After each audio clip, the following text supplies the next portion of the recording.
देश में शुरू हुआ नए अवसर, नए इंफ्रा का नया दौर।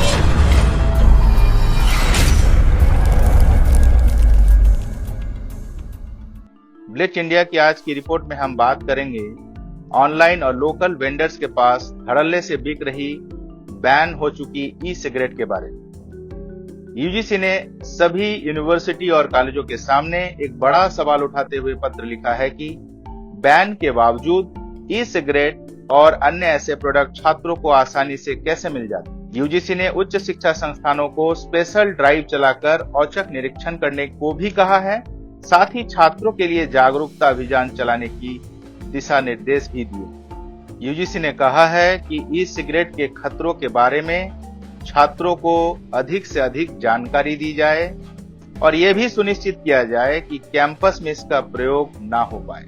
यूजीसी के सचिव प्रोफेसर मनीष आर जोशी ने देश के सभी वाइस चांसलर और कॉलेजों के प्रिंसिपल्स को पत्र लिखकर जरूरी दिशा निर्देश जारी किए। देश में ई सिगरेट पर बैन 2019 से प्रभावी है और उस समय से यह अधिनियम लाया गया। यूजीसी ने इसी अधिनियम का हवाला देते हुए कहा है कि केंद्र सरकार ने ई सिगरेट और इस जैसे उत्पादों की बिक्री, स्टोरेज और विज्ञापन पर बैन लगाया हुआ है, लेकिन संज्ञान में आया है कि ऑनलाइन स्टोर्स और लोकल वेंडर्स के जरिए ये अभी भी मार्केट में उपलब्ध है। यह भी पता चला है कि शिक्षण संस्थानों के आसपास कई वेंडर्स और स्टेशनरी स्टोर्स की मिलीभगत से छात्रों को ई सिगरेट आसानी से मिल जाती है, जो कि बड़ी चिंता की विषय है।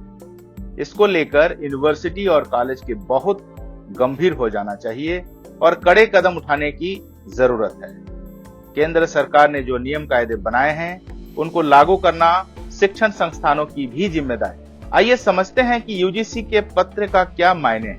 जानकारों का कहना है कि कई उच्च संस्थानों के आसपास आसानी से ई सिगरेट और अन्य नशीले पदार्थ छात्रों को मिल जाता है। ऐसा नहीं है कि शिक्षण संस्थानों को इस बारे में कोई जानकारी नहीं होती, लेकिन इस मामले में कोई भी कड़े कदम नहीं उठाए जाते। यूजीसी के पत्र के बाद यह उम्मीद किया जाता है कि यूनिवर्सिटी प्रशासन की ओर से स्थानीय पुलिस के साथ बातचीत कर इस समस्या का समाधान करने की कोशिश जल्द से जल्द की जाए। ब्लिच इंडिया की आज की रिपोर्ट में बस इतना ही।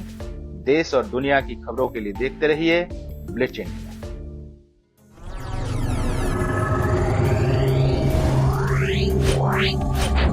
Yeah.